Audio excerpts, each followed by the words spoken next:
Bonjour et bienvenue sur Algomius. Aujourd'hui, nous allons faire une petite vidéo de révision sur le sujet des matrices à destination du BTS SEO. Donc si vous n'êtes pas dans ce BTS et que vous vous intéressez aux matrices, cette vidéo peut aussi vous convenir.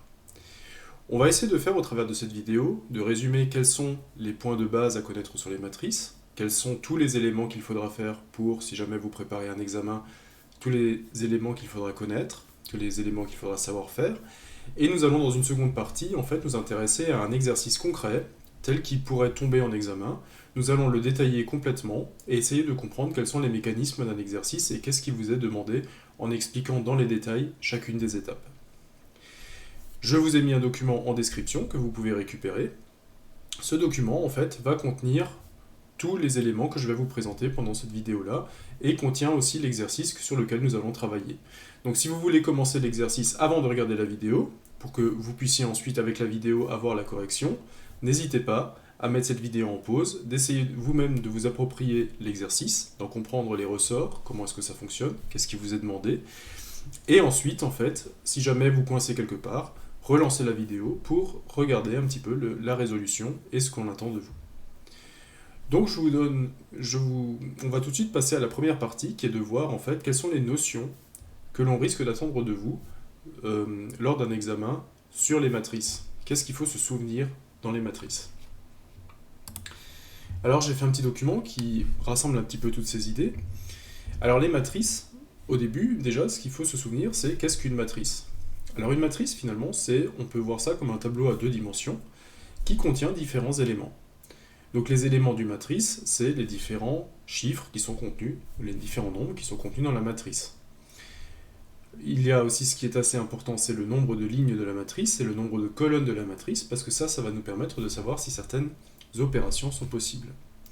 Donc par exemple, si je faisais une matrice de ce style-là, alors je vais par contre utiliser les bordures d'Excel, ça va être un peu plus simple pour moi.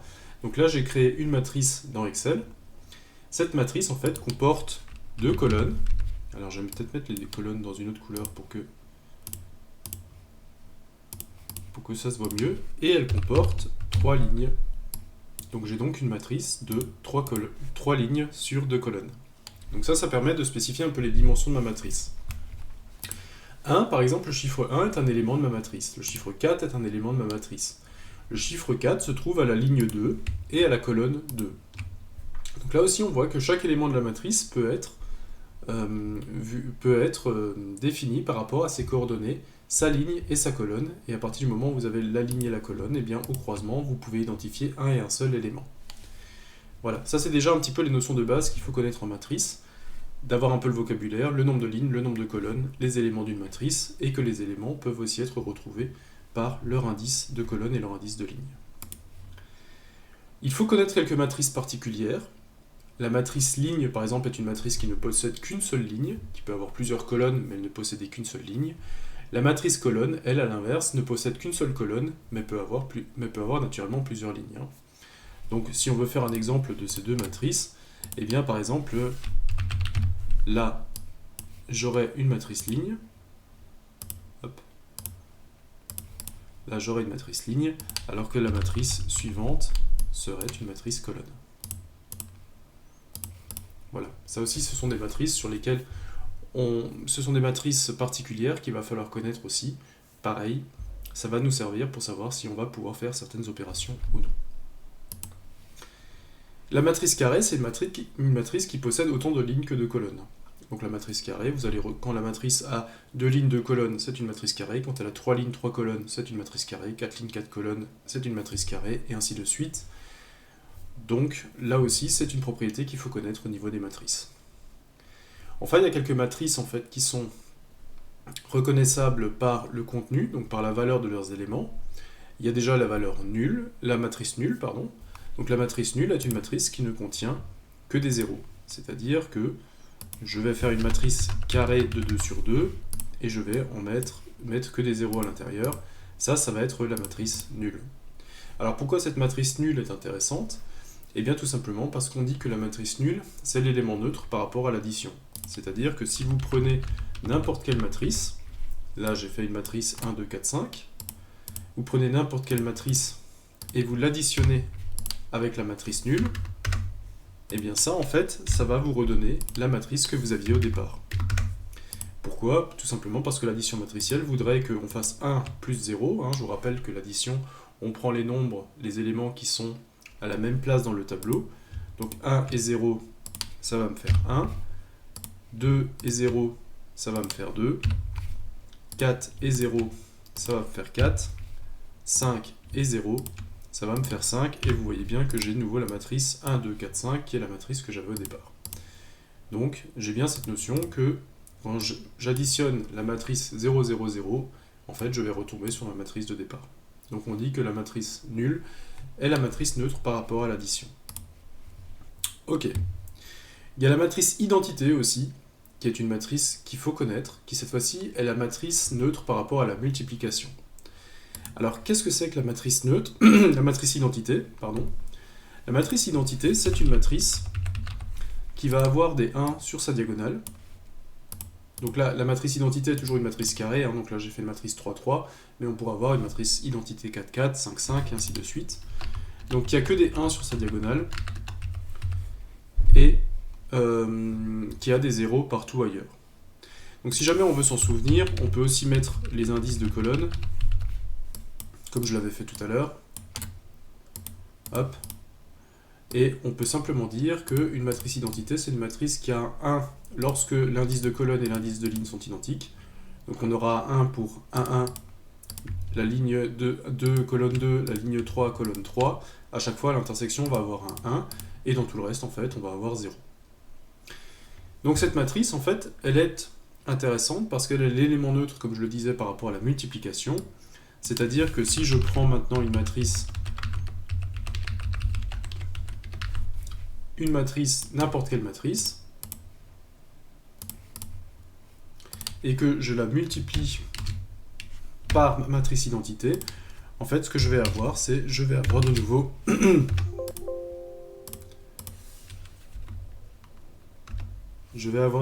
la matrice que j'avais au départ.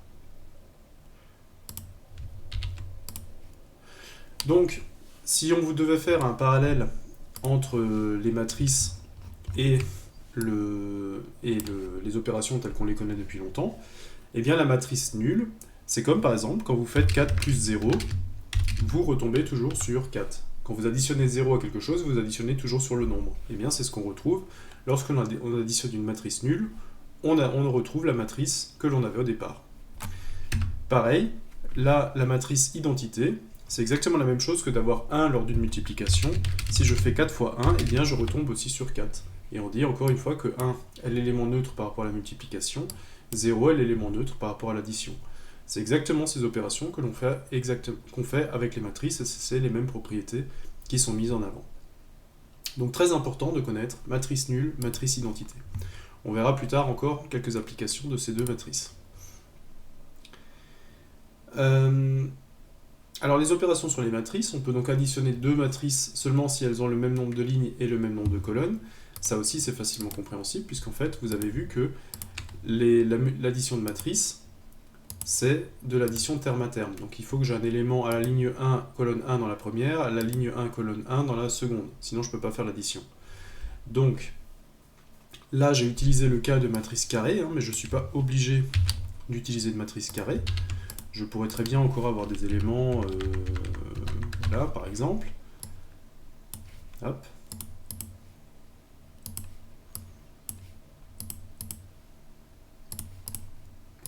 Je pourrais avoir très bien une matrice qui n'est pas du tout carrée. La seule chose qu'il faut que je fasse attention, c'est effectivement d'avoir toujours des éléments qui sont au même indice, c'est-à-dire à la même colonne, à la même ligne, pour que je puisse les additionner. 7 et 0 va me donner 7, et ainsi de suite. Donc je ne pourrais pas avoir, par exemple, une matrice qui serait de ce style-là.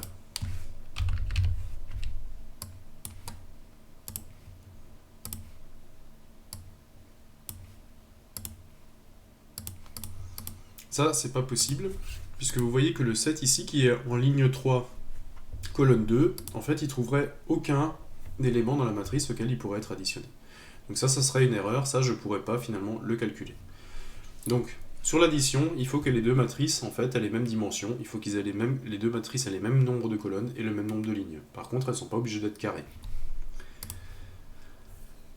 Donc, quelques petites propriétés qu'on a démontrées en cours. L'addition matricielle est commutative, c'est-à-dire que si vous avez trois matrices A plus B plus C, peu importe en fait par laquelle vous commencez à additionner, vous allez tomber sur le même résultat. Soit vous commencez par additionner les deux premières, soit vous commencez par additionner les deux dernières, mais vous allez tomber sur le même résultat quoi qu'il arrive. Il est aussi possible de multiplier une matrice par un scalaire, c'est-à-dire que je peux prendre une matrice par exemple, je vais reprendre celle-là, 1, 2, 3, 4, 5, et je vais juste la multiplier par exemple par 2. Donc je vais faire 2 fois toute la matrice, et je vais en fait avoir une égalité qui va être de dire, en fait, je vais reprendre cette matrice et je vais simplement multiplier tous ces termes par 2. Donc 2 fois 1, ça va me donner 2. 2 fois 2, ça va me donner 4. 2 fois 4, ça va me donner 8. 2 fois 5, ça va me donner 10. 2 fois 6, ça va me donner 12. Et 2 fois 7, ça va me donner 14. Ok. Donc on peut le faire dans ce sens-là. Il ne faut pas oublier non plus qu'on peut le faire dans les deux sens. Là, par exemple, on a une égalité. Quand on s'aperçoit dans une matrice qu'on n'a que des nombres pairs, eh bien, ça veut dire qu'on peut de nouveau diviser chacun des éléments de la matrice par 2, et sortir en fait le scalaire 2 en multiplication. Alors dans quel cas ça peut être intéressant ? Eh bien ça peut être intéressant par exemple si vous avez une matrice qui ressemble à ça. On a vu tout à l'heure que la matrice identité était l'élément neutre par rapport à la multiplication. Et des fois, de passer par une matrice identité, ça peut nous permettre de simplifier les choses.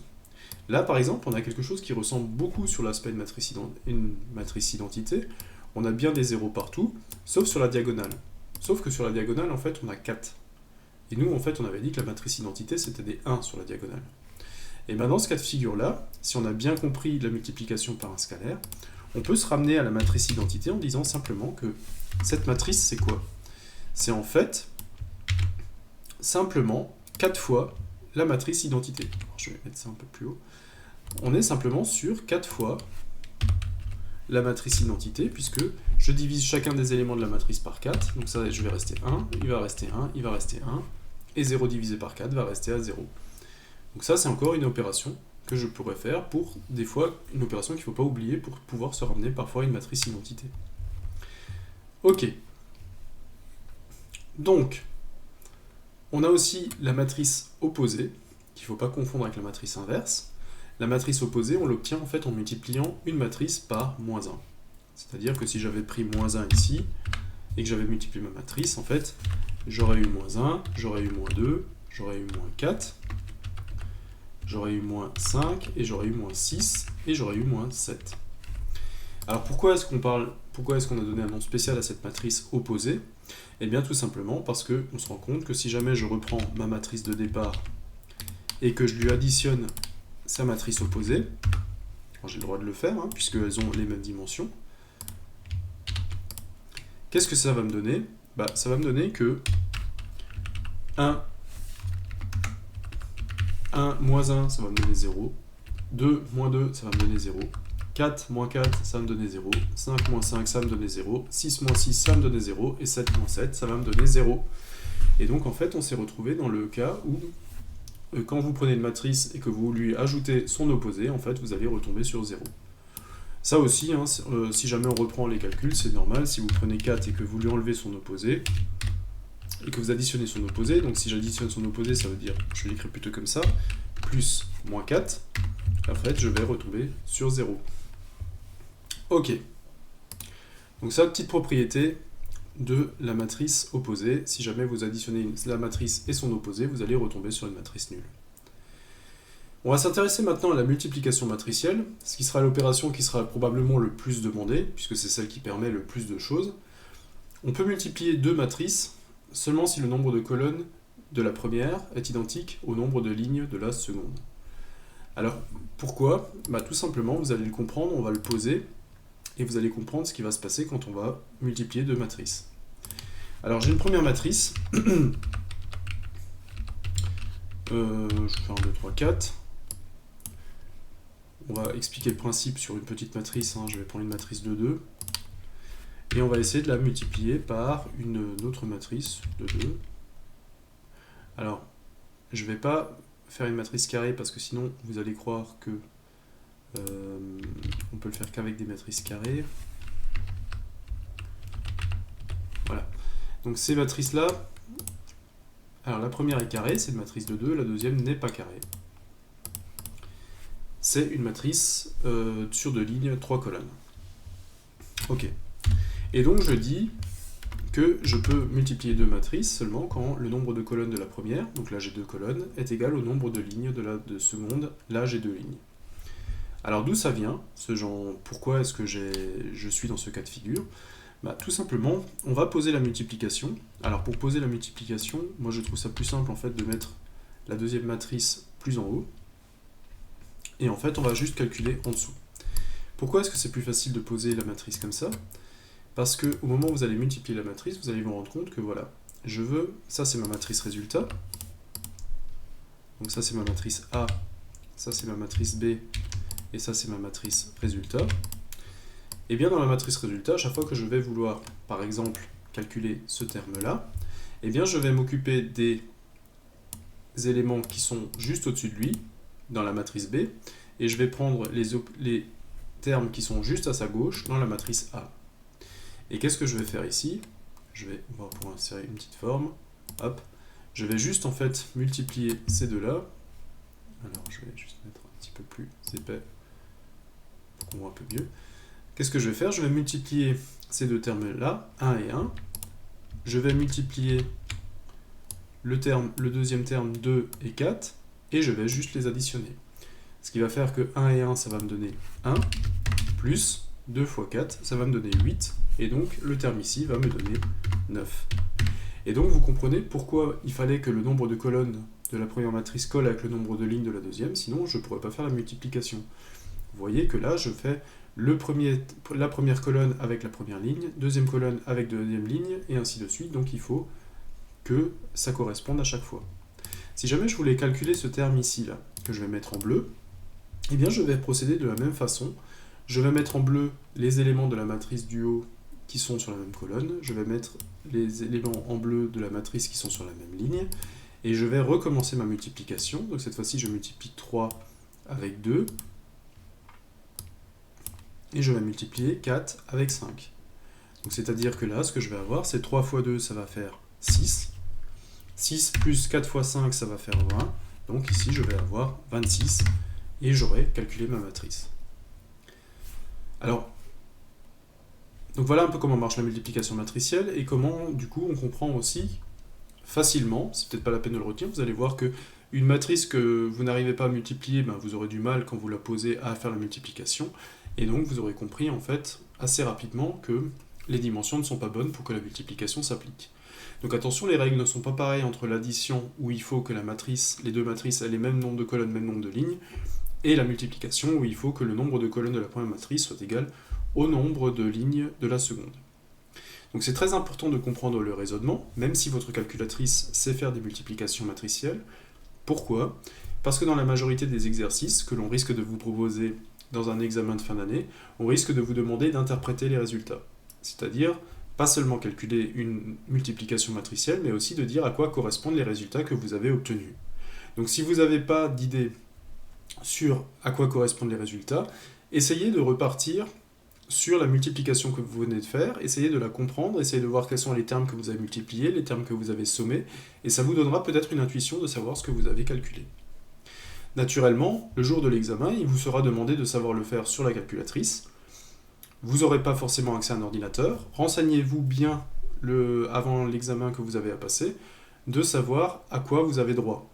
Si jamais vous avez droit uniquement à votre calculatrice, eh bien, prenez du temps peut-être pour savoir comment faire une multiplication matricielle avec la calculatrice, comment faire une inversion de matrice, ce genre de choses. Bon, alors je veux juste encore attirer votre attention sur le fait que si jamais la multiplication de A fois B est possible, cela ne veut pas forcément dire que B fois A le soit également. Là, par exemple, j'avais tout à l'heure une multiplication matricielle, cette multiplication que j'ai là. En fait, je m'aperçois que je peux la faire dans ce sens-là, je n'aurais pas pu la faire dans l'autre sens. C'est-à-dire que je ne peux pas prendre cette matrice-là et la multiplier. Pourquoi? Parce que déjà le nombre de colonnes, là je suis à 3 colonnes et là je suis à 2 lignes, donc il y a déjà une différence entre les deux. Mais on se rend bien compte que si jamais je voulais quand même essayer de voir où est-ce que ça me mène, en fait je me rendrai compte que je fais comme avant, donc le premier terme, je le multiplie avec le premier terme, le second terme, je le multiplie avec le second terme, et quand j'arrive au troisième terme, j'ai plus de terme pour le multiplier et je suis perdu. Et en fait, c'est pour ça qu'on se rend compte qu'il faut bien tenir compte du nombre de colonnes et du nombre de lignes pour savoir si deux matrices sont multipliables ou non avant de se lancer tête baissée dans une résolution. Ok. Dernier élément que j'aimerais voir de révision et qui va servir énormément dans les exercices qui portent sur les matrices, c'est la matrice inverse de A. Attention à ne pas confondre avec la matrice opposée qu'on a vue tout à l'heure. La matrice opposée, c'est quand on additionnait une matrice et son opposé, on arrivait sur la matrice nulle. Là, maintenant, on est sur la matrice inverse. La matrice inverse, c'est quand on multiplie une matrice par sa matrice inverse, on retombe sur la matrice identité. Pour l'expliquer de nouveau avec des chiffres assez simples, tout simplement, c'est que si jamais vous prenez 4 et que vous multipliez par son opposé, son inverse qui est un quart, en fait, vous allez toujours retrouver sur 1. Vous allez avoir 4 sur 4, 4 sur 4, c'est 1. Et ça, vous allez l'avoir si vous faites 8 et que vous multipliez par 1 sur 8, donc toujours son inverse, vous allez encore une fois retrouver 1. Donc en fait, vous voyez qu'il y a énormément d'opérations sur les matrices qui se retrouvent dans les maths que vous connaissez depuis très longtemps. Alors la matrice inverse, normalement, dans un exercice, on ne vous demandera jamais de la calculer à la main. Soit on vous demandera de la calculer à la calculatrice, donc là vous aurez à la calculer vous-même, soit on va vous la donner et on va essayer de vous faire comprendre que c'est la matrice inverse de la matrice que vous avez déjà trouvée dans l'exercice. On verra un petit peu tout à l'heure comment tout ça, ça marche. Sur le principe, comment est-ce qu'on trouve une matrice inverse? En fait, on va juste partir de la propriété que l'on a mise à jour ici. J'ai une matrice et je veux connaître son inverse. Connaître son inverse, ça veut dire quoi? Ça veut dire qu'il existe une matrice. Pour l'instant, je ne connais pas ses coefficients, donc je vais mettre A, B, C et D. Voilà.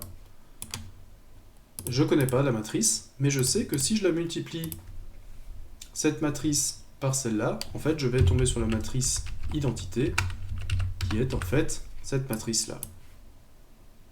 Voilà, ça c'est ce que me dit le cours. Si je multiplie une matrice par son inverse, je vais tomber sur la matrice identité. Alors cette matrice identité, je vais la mettre de côté pour l'instant, et je vais faire la résolution matricielle comme je l'aurais fait avec une multiplication classique. Donc cet élément-là, c'est quoi? On l'a vu tout à l'heure, c'est 1 fois A. Donc c'est A plus 2 fois C. Cet élément-là, c'est quoi? C'est 1 fois B plus 2 fois D. Cet élément-là, c'est 3 fois A plus 4 fois C. Et cet élément-là, c'est 3 fois B plus 4 fois D. Voilà. Je vais mettre un petit peu plus grand. Et donc, en fait, vous savez que ça, c'est la matrice identité, ce qui vous permet donc d'écrire un système d'équations de 4 inconnus, 4 équations, 4 inconnus, puisque vous savez que A plus 2 fois C est égal à 1. 3 fois A plus 4 fois C est égal à 0. Je reprends exactement je dis que ça, en fait, c'est égal à ça. Que ça, c'est égal à ça. C'est exactement comme ça que je le retranscris. Et ensuite, j'ai B plus 2 fois D qui est égal à 0. Et il me reste en fait 3 fois B plus 4 fois D qui est égal à 1. Et donc là, vous arrivez sur un système 4 inconnus, 4 équations. Là, vous avez les équations qui concernent A et C. Donc là, vous isolez A d'un côté, vous le réinjectez dans l'autre équation, vous allez déterminer C. À partir du moment où vous avez C, vous pouvez redéterminer A. Et vous refaites pareil pour B et D. Et vous allez retrouver la matrice inverse. Ok, donc ça aussi c'est bien de connaître le principe. Ça vous permet de garder en tête que quand on multiplie une matrice par sa matrice inverse, on retombe sur la matrice identité. En examen, on ne vous demandera jamais de le calculer à la main, on vous demandera de le calculer à la calculatrice, mais quand même de comprendre le principe qu'il y a derrière. Bien, maintenant qu'on a fait un tour sur les différents points du cours, ce que je vous propose de faire, c'est de partir sur la résolution d'un problème type et d'essayer de comprendre comment un problème nous est posé et comment finalement on peut le résoudre avec toutes les opérations que l'on vient de voir, que l'on vient de résumer ici. Alors, voici un petit exercice type. Donc il est toujours posé dans un contexte concret pour essayer de voir si vous arrivez à comprendre l'exemple, à en sortir les chiffres et arriver à les poser de telle façon à ce qu'on puisse utiliser les opérations matricielles pour résoudre notre problème. Alors on va travailler dans une entreprise spécialisée dans l'éclairage. Alors en quoi consiste le travail ? Eh bien le travail quotidien est de proposer un bon éclairage suivant les besoins de nos clients. Pour cela, nous nous appuyons essentiellement sur 3 types d'ampoules. Donc on a un tableau en dessous qui nous donne chacun des types d'ampoules. Donc on a une ampoule de type 1, une ampoule de type 2, une ampoule de type 3. Et on a les caractéristiques de ces ampoules. La première ligne nous donne la luminosité en kilolumens. Donc kilolumens, c'est juste 1000 lumens. Ça va donc nous donner est-ce que finalement sa luminosité, donc est-ce qu'une ampoule éclaire fort ou pas. Donc là c'est une mesure, c'est 2,4 kilolumens, 0,8, 0,2.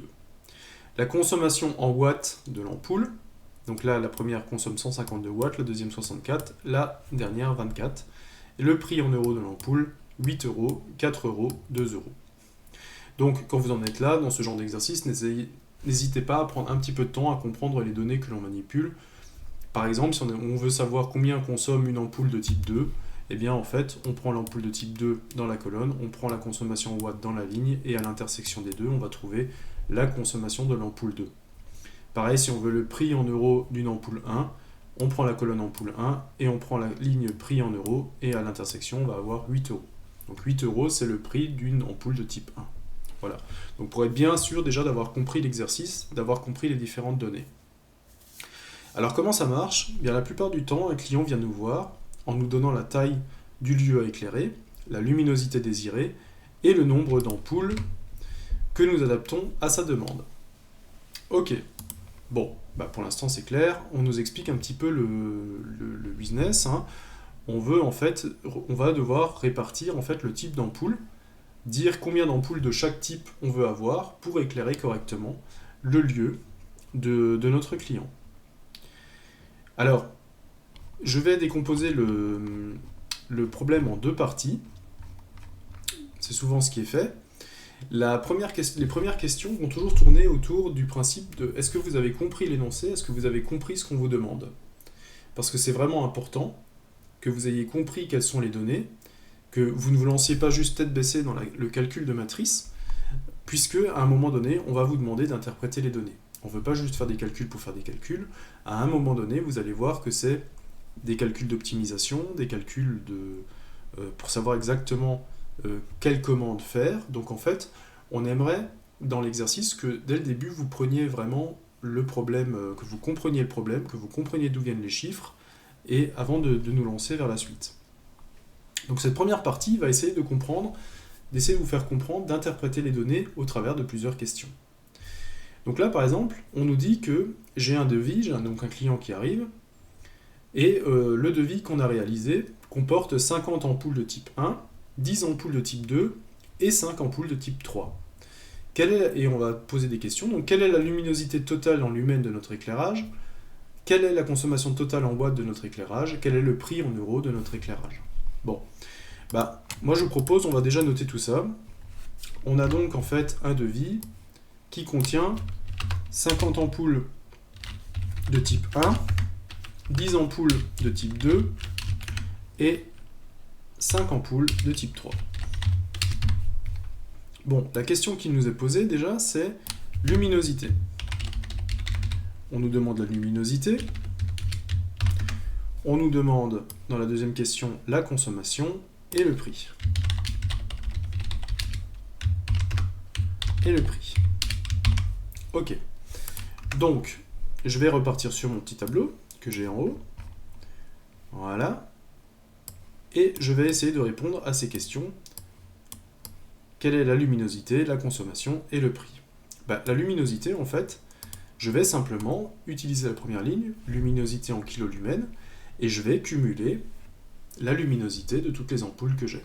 Alors la luminosité, eh bien, qu'est-ce que j'ai? J'ai 50 ampoules de type 1. L'ampoule de type 1 a 2,4 kilolumens de luminosité. À ça, je vais additionner 10 ampoules de type 2, que je vais multiplier par les 0,8 kilolumens émises, et je vais enfin additionner 5 ampoules de type 3, qui vont me donner 0,2 lumens. Donc, je vais... Est-ce que je peux le faire directement sur Excel, ce qui serait plutôt rapide.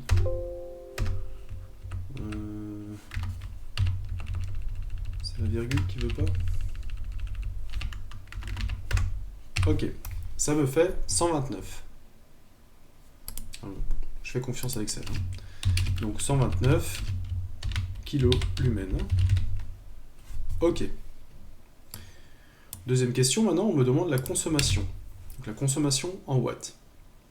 Je reprends mon tableau. Cette fois-ci, ce qui m'intéresse, c'est les watts. Donc je vais m'occuper de la ligne des watts.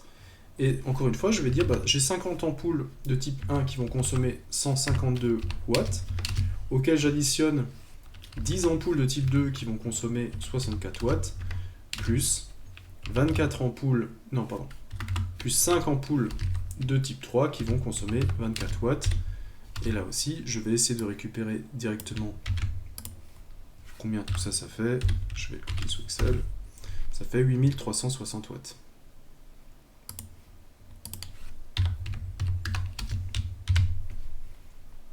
Ok. Dernière question. Je passe au prix. Le prix en euros de chacune des ampoules. J'ai 50 ampoules de type 1 qui vont me coûter 8 euros, plus 10 ampoules de type 2 qui vont me coûter 4 euros, plus 5 ampoules de type 3 qui vont me coûter 2 euros. Et donc en fait, si je fais la multiplication de tout ça, donc 50 x 8 ça fait 400, 400, 10 x 4, 40, 440 et 2 x 10, 450. On va vérifier.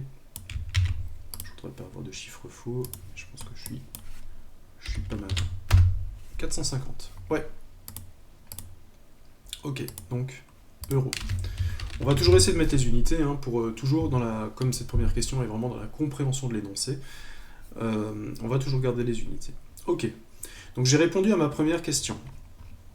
La deuxième question, ça me dit, voilà, donc là maintenant j'ai créé un devis en particulier, on voudrait maintenant généraliser le devis, et cette fois on voudrait dire, voilà, je sais pas le nombre d'ampoules de type 1, le nombre d'ampoules de type 2, donc je vais dire, voilà, j'ai X ampoule de type 1, Y ampoule de type 2, Z ampoule de type 3, quelle va être systématiquement la luminosité, la consommation et le prix.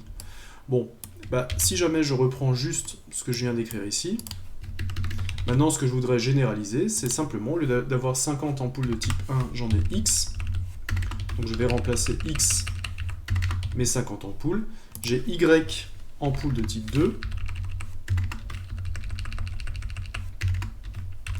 et je vais avoir Z ampoule de type 3.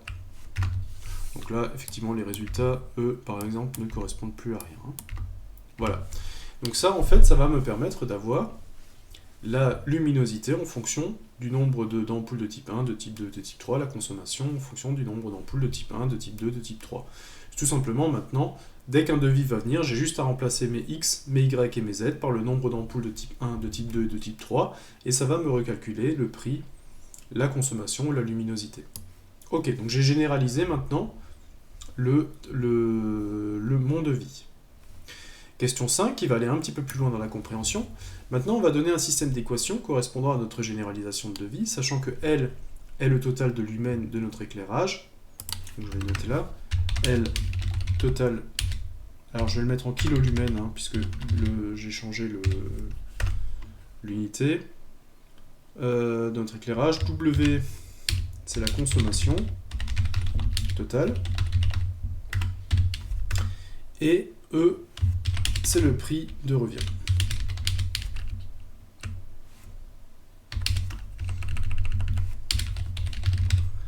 Alors maintenant, en fait, on va se retrouver sur une équation, sur un système d'équations. Ça, c'est la luminosité. Donc si je calcule ça, je vais en fait avoir le total de lumen, hein, le L que j'ai posé ici. La consommation, je vais simplement avoir le nombre de watts, la consommation totale, et le prix,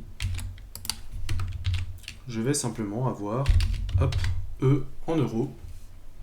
Et donc en fait, je me retrouve avec un système d'équations, 3 équations, 3 inconnues, enfin, sachant que si jamais je connais le nombre de lumens désirés, le nombre de watts désirés et le prix désiré, je vais pouvoir recalculer mes différentes inconnues, ma répartition. Ok, donc là j'ai obtenu mon système d'équations, 3 inconnues.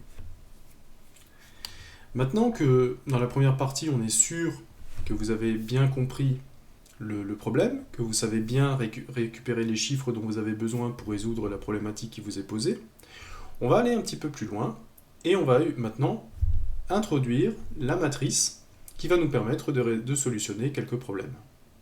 Donc on considère les matrices colonnes X qui contiennent X, Y et Z et Y qui contient L, W, E. Alors ces matrices-là, je vais peut-être les prendre ici. Donc j'ai X. X, elle contient petit x, y et z. Voilà. Hop. Et on a une autre matrice que l'on appelle y, qui est cette fois-ci égale à L, W et E. Donc ça, c'est des lettres qui devraient déjà vous parler un petit peu. C'est des lettres qu'on a déjà utilisées un petit peu, mais on va voir si c'est effectivement la même notion. Déterminer la matrice carrée M telle que M fois X est égal à Y. Alors, qu'est-ce que ça veut dire tout ça?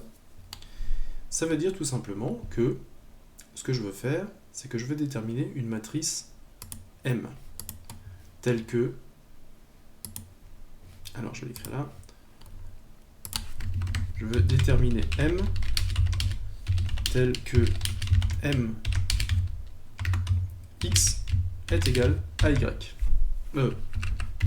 Est égal à Y. Ok. Alors on a vu tout à l'heure la multiplication matricielle. Donc qu'est-ce que ça veut dire? Eh bien je vais poser ma matrice M. Alors quelle dimension elle a la matrice M?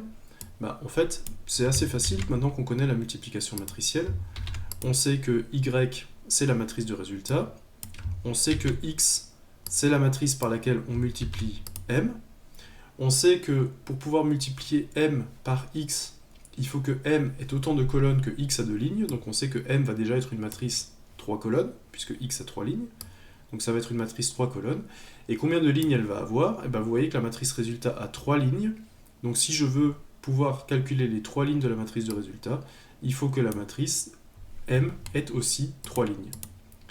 Et donc en fait j'ai défini la taille de ma matrice M en fonction de l'opération, puisque sinon je ne pourrais pas obtenir, c'est en fonction de la taille de Y qui est de matrice colonne et X qui est de matrice colonne, j'en ai redéduit le nombre de colonnes de M, qui correspond au nombre de lignes de X, pour que je puisse faire la multiplication, et le nombre de lignes de M correspond au nombre de lignes de la matrice résultat.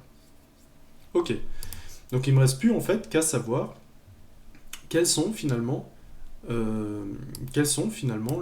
multiplication à faire, quels sont les coefficients de M. Donc on pourrait penser par exemple que j'ai A, B, C, D, E, F, G, H, I. Ok. Donc pour l'instant j'ai M, je ne sais pas encore exactement ce qu'il va y avoir dedans. Si je m'occupe de faire de la multiplication matricielle, on va mettre ça sur le côté pour l'instant. On va le mettre sur le côté. Ouais, ici, ouais, c'est bon.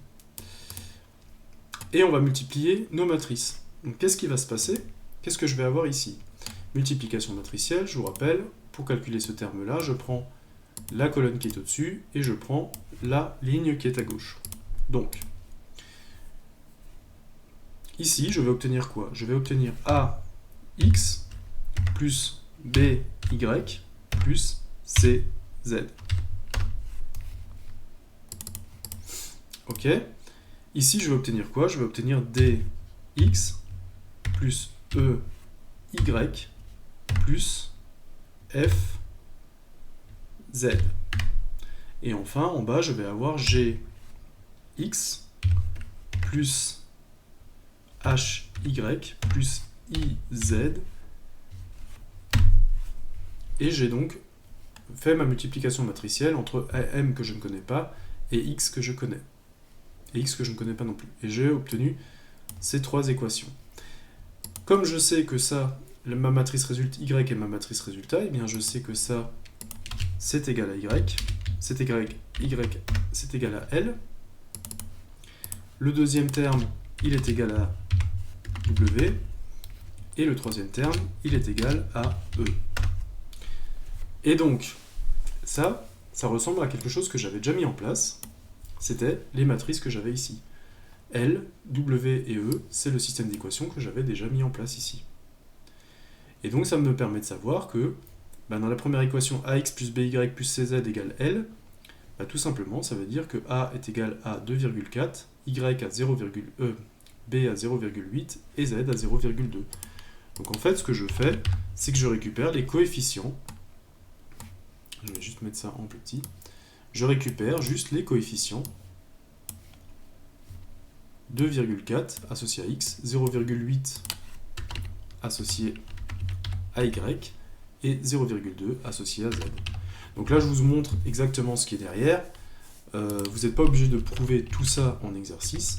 Vous pouvez juste créer la matrice M en partant des coefficients et vous allez voir en fait que vous allez retomber sur les... Vous allez retomber directement sur l'équation en fait qu'on avait mise en lumière ici. Qu'est-ce que ça veut dire? Tout simplement, ça veut dire que la matrice X, en fait, s'est occupée de prendre en charge les inconnus, X, Y et Z, et en fait, ce qui va vous manquer, juste, c'est dans la matrice M, c'est d'avoir les coefficients qui sont affectés à chacune de ces inconnus. Alors attention, si vous me rangez dans l'ordre X, Y et Z dans la colonne X, il faut aussi que vous respectiez X, Y et Z lorsque vous posez vos équations. 2,4 c'est bien le coefficient de x, 152 c'est bien le coefficient de x, et ainsi de suite. Sinon vous allez multiplier des mauvais coefficients avec leurs inconnus. Donc en fait ce qu'il y a à retenir de cette partie, c'est que la matrice M que l'on cherche à avoir, en fait, c'est juste la liste des coefficients de notre tableau. Donc moi je voulais prouver un petit peu parce que je veux vraiment aller dans le détail avec cet exercice, mais quand on vous demande par exemple de déterminer la matrice carré M, en fait, la matrice carré M, c'est juste les coefficients du système d'équations que vous allez mettre dans la matrice M et pour pouvoir la séparer des inconnus, pour pouvoir faire notre opération matricielle. Alors, maintenant, on va essayer de prendre X qui est égal à 20, 10 et 30. Donc la matrice X, qui au début on n'avait pas d'inconnu, on avait X, Y et Z, calculer X égale 20, 10 et 30. Qu'est-ce que ça veut dire quand on vous demande de calculer x égale 20, 10 et 30 si on devait interpréter cette matrice? En fait, cette matrice, on va donner une valeur 20 à x, 10 à y, 30 à z. Qu'est-ce que c'était x, y et z? En fait, x et y, x c'était le nombre d'ampoules de type 1, y c'était le nombre d'ampoules de type 2, et z c'était le nombre d'ampoules de type 3. Donc ce qu'on vous demande de faire dans cette question, c'est de calculer le devis pour 20 ampoules de type 1, 10 ampoules de type 2, 30 ampoules de type 3. Ok, je vous propose en fait de calculer directement ça. Donc on va calculer y, et on sait qu'on a calculé y, c'est dit au-dessus, en multipliant m par x. Donc on va le faire, alors vous pouvez le faire à la calculatrice, moi je vais le faire avec idle, donc je vais intégrer NumPy. Je vais donc devoir... je vais mettre ça de côté. Je vais donc devoir, dans un premier temps,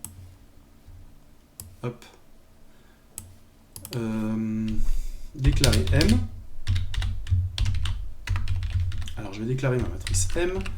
M, c'est une matrice 3, 3. Le premier élément, c'est 2. Alors, faut que je fasse attention. C'est 2,4, 0,8, 0,2. Je refais ma matrice, donc là j'ai ma première ligne, deuxième ligne 152, 64, 24, hop, troisième ligne 8, 4, 2. Et j'ai terminé ma matrice, je l'affiche 2,4, 0,8, 0,2, 152, 64, 24, 8, 4, 2. Ok, ma matrice M est là. Il faut maintenant que je déclare ma matrice X. Donc ma matrice X, pareil, c'est une matrice, et cette fois-ci c'est une matrice colonne.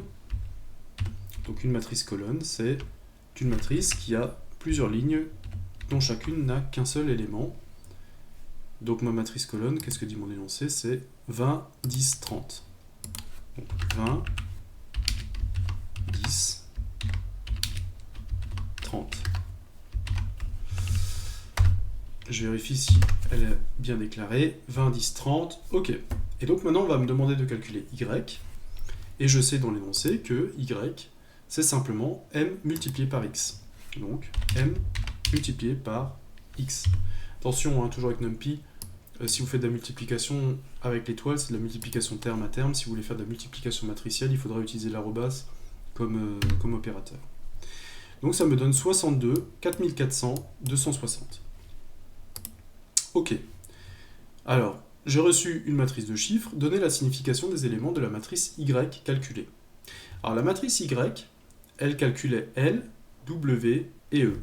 Donc, j'ai une matrice que j'avais déterminée ici, et j'avais dit que L, c'était le total en kilolumens de l'éclairage, W, c'était la consommation totale, et E, c'était le prix de revient. Donc ce que je viens de calculer, en fait, que cette matrice, ça me dit que le devis que je viens de calculer, c'est-à-dire le devis avec 20 ampoules de type 1, 10 ampoules de type 2 et 30 ampoules de type 3, en fait, va me générer 62 kilolumens, 62 000 lumens, va consommer 4400 watts, et va avoir un prix de revient de 260 €. Donc en fait, vous voyez que ça me donne tous les chiffres de mon devis. La luminosité, la consommation et le prix. Tout ça dans un seul calcul.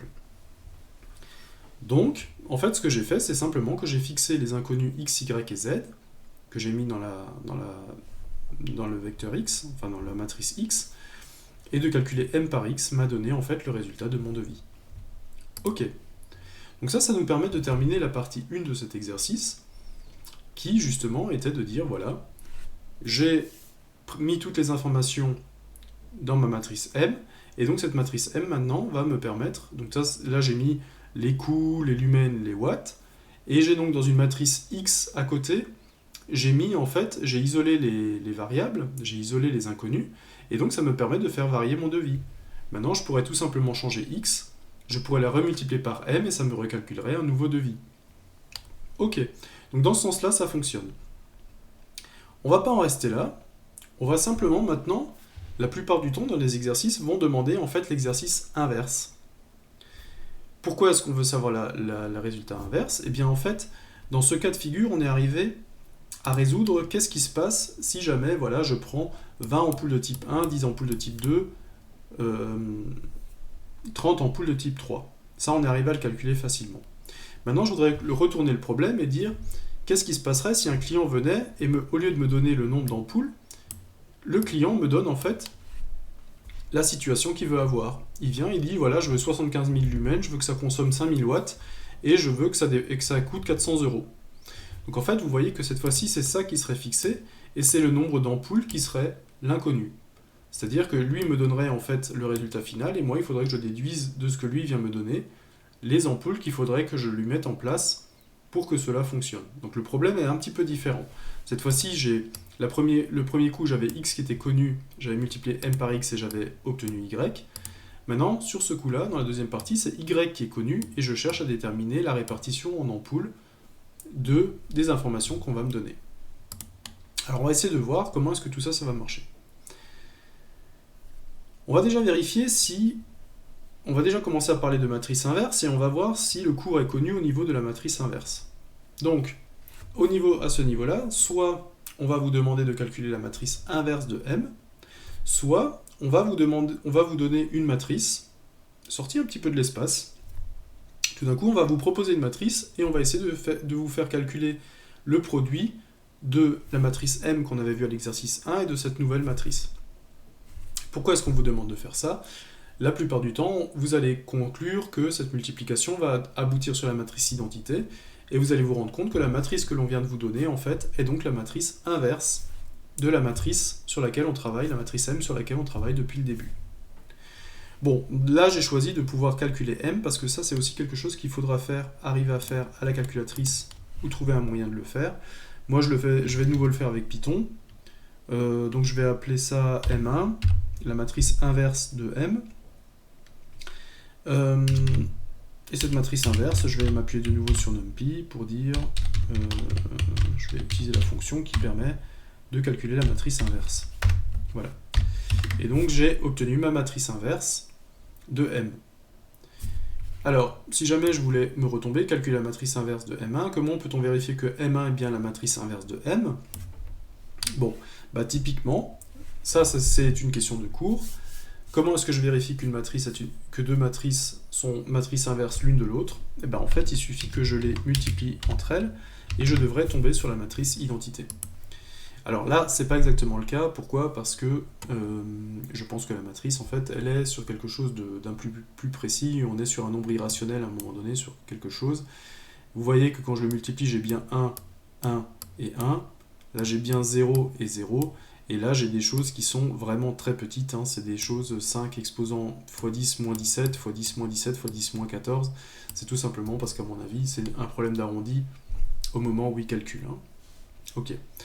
Là, le cours, c'est simplement de dire, voilà, j'ai une matrice, je la multiplie par son inverse, je devrais normalement avoir une matrice identité si c'est vrai. Ok, ça marche.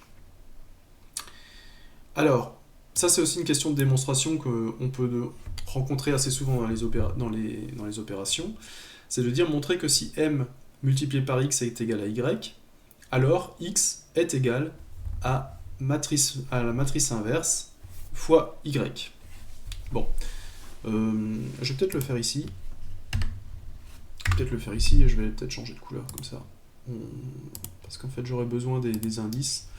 Alors qu'est-ce que je vais faire quand j'ai ce genre de questions? En fait, je vais me rendre compte que je vais avoir m fois x qui est égal à y. Ça c'est le début. Et tout à la fin, je voudrais que x soit égal à m-1, donc matrice moins 1 fois y. Donc ça c'est à quoi j'essaie d'aboutir. Alors, qu'est-ce qui a été fait ici? Ce qui a été fait ici, c'est qu'on part de m fois x et qu'on arrive à y. Bon, alors si on veut regarder à quoi on arrive à la fin, alors x est toujours là dans le membre de gauche, y est toujours là dans le membre de droite. Par contre, m, lui, en fait, a disparu, et c'est la matrice opposée qui est apparue. Bon, donc ça veut dire que cette matrice opposée, déjà, à un moment donné, il faut la faire intervenir. Et ce que l'on va faire, c'est qu'on va prendre cette écriture, et on va multiplier les deux membres par la matrice opposée. Par la matrice inverse, pardon. Donc, ce que je fais à gauche, je fais à droite. Si je multiplie par la matrice inverse à gauche, je multiplie aussi par la matrice inverse à droite. Et là, en fait, je me rends compte que j'ai une multiplication matrice inverse par la matrice. Et ça, on a vu dans le cours tout à l'heure que quand je multiplie une matrice par sa matrice inverse, en fait, je retombe sur la matrice identité. Autre chose qu'on a vu dans le cours, on a vu dans le cours que une matrice multipliée par une matrice identité, j'avais dit que la matrice identité c'était l'élément neutre par rapport à la multiplication, c'est-à-dire qu'une matrice identité multipliée par n'importe quelle matrice multipliée par la matrice identité redonne la matrice elle-même. Et donc, je vais donc avoir la matrice elle-même qui est égale à, finalement, la matrice inverse fois y. Et c'est exactement ce que j'avais voulu démontrer. Donc je suis arrivé à partir de mon résultat et je suis arrivé à démontrer ce que je voulais démontrer. Alors pourquoi est-ce qu'on vous demande de démontrer ça? Eh bien tout simplement, c'est ce que je vous avais expliqué tout à l'heure. Quand, pour l'instant, on a la matrice M de tous les coefficients, c'est-à-dire la matrice qui me permet de calculer les lumens, les heures, les watts, et je pouvais la multiplier par un nombre d'ampoules et ça me donnait en fait la consommation totale, la luminescence totale, et ainsi de suite. Maintenant, si jamais je veux partir de Y, c'est-à-dire que je veux savoir la luminosité dont j'ai besoin, le nombre de watts et l'euro, et je veux savoir quelle est la répartition en ampoules, en fait ça devient X qui est mon inconnu. Et pour pouvoir calculer X, il faut que j'isole X. Et c'est exactement ce qu'on a fait, on a isolé X pour pouvoir calculer avec la matrice inverse de M que l'on vient de calculer. Donc ça, maintenant, c'est quelque chose qu'on connaît. Et on veut aussi calculer avec Y, et Y, c'est aussi quelque chose qu'on connaît, puisque quand un client vient chez nous, il nous donne le nombre de lumens qu'il a besoin, la consommation et le prix. Et donc maintenant, on a de nouveau, on connaît M-1, on connaît Y, et donc on va pouvoir, grâce à ça, calculer X. Donc, là, c'est exactement la même façon. Si vous connaissez le nombre d'ampoules, la répartition, vous allez utiliser cette formule-là. Si par contre le nombre de la répartition, c'est ce que vous cherchez à connaître, en fait, vous allez partir sur cette écriture-là.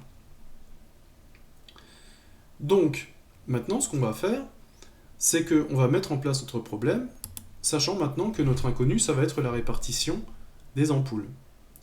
Alors, lorsqu'on va élaborer un devis, on part sur des spécifications de notre client. Par exemple, un client a besoin d'un éclairage de 800 000 lumens, donc 800 kilolumens, qui consomme 66 400 watts et qui coûte 4 400 €. Posez la matrice Y qui reflète cette demande. Alors la matrice Y, on avait vu que la matrice Y, elle s'écrivait comme cela. Donc ça, c'était le Y. Et donc maintenant, je vais juste la reprendre un petit peu en dessous. Hop. Donc maintenant, ça nous dit que notre client a besoin de... où est-ce que je vais pouvoir le mettre, ce truc? Alors, notre client a besoin de 800 000 lumens, donc 800 kilolumens, ça consomme 66 400 watts et qui coûte 4 400 €. Hein, puisque je vous rappelle que L, on l'avait posé, c'était le total en kilolumens, W la consommation totale et E le prix de revient. Donc là, j'ai de nouveau ma matrice qui, cette fois-ci, j'ai alimenté ma matrice Y avec des valeurs. Ok. Bon. Maintenant, qu'est-ce qu'on va chercher à faire? On va calculer les résultats du système d'équations. On a déterminé que X est égal à matrice inverse de M multiplié par Y. Grâce à cette formule, on va calculer la matrice X. Ok. Donc, il va falloir que je renseigne Y. Donc, Y est une matrice. Hop. C'est une matrice colonne, encore une fois. Et elle contient, alors, les lumens, c'était 800, il me semble. Les watts, je m'en souviens plus. Et le prix en euros. On va regarder tout ça. Donc, on est à 66 400 watts. Et le prix en euros est à 4 400. On vérifie juste. Ouais, donc je cherche 800 000 lumens, 66 400 watts et 4 400 €. Bon. Ben, maintenant, comme j'ai la formule que X, qui est en fait la matrice qui correspond à la répartition de mes ampoules, c'est simplement la matrice inverse fois Y. Ben, on va juste faire le calcul. Hein. La matrice inverse, je l'ai calculée tout à l'heure. Et je vais la multiplier par Y, et j'obtiens en fait ma matrice X. X avec les trois paramètres X, Y et Z. Cette fois-ci, j'ai donc X qui est égal à 100, Y qui est égal à 500, et Z qui est égal à 800.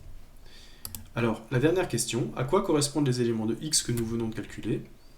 Bah, si jamais je reprends la valeur que j'avais mise tout à l'heure ici, que j'avais mis dans mon système d'équation, en fait, X, c'était le nombre d'ampoules de type 1, Y le nombre d'ampoules de type 2, et Z le nombre d'ampoules de type 3.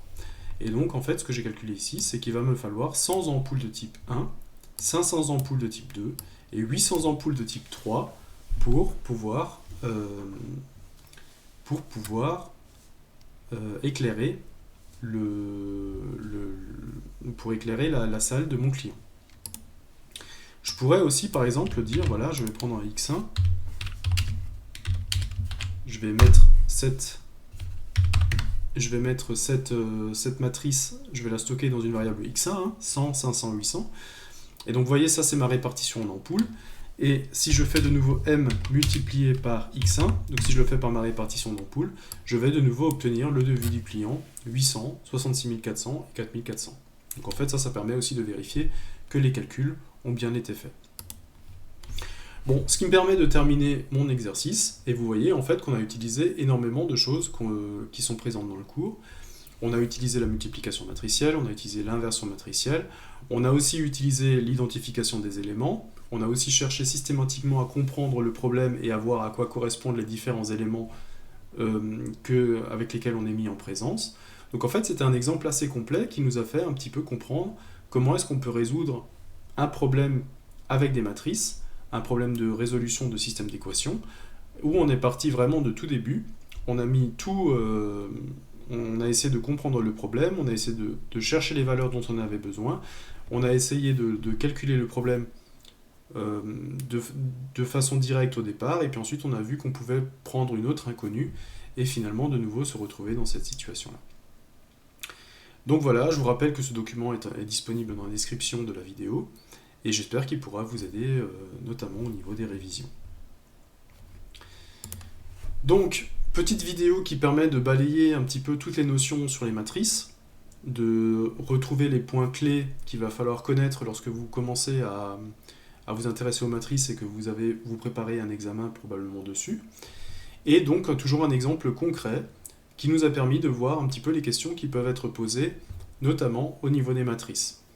Donc, pour aborder sereinement ce genre d'exercice, essayez de garder en tête tous les points clés qu'on a parcourus, les matrices nulles, les matrices identités, les relations entre les matrices identités et les matrices inverses, ce genre de choses, mais entre matrices nulles et matrices opposées. Gardez bien ces règles-là en tête.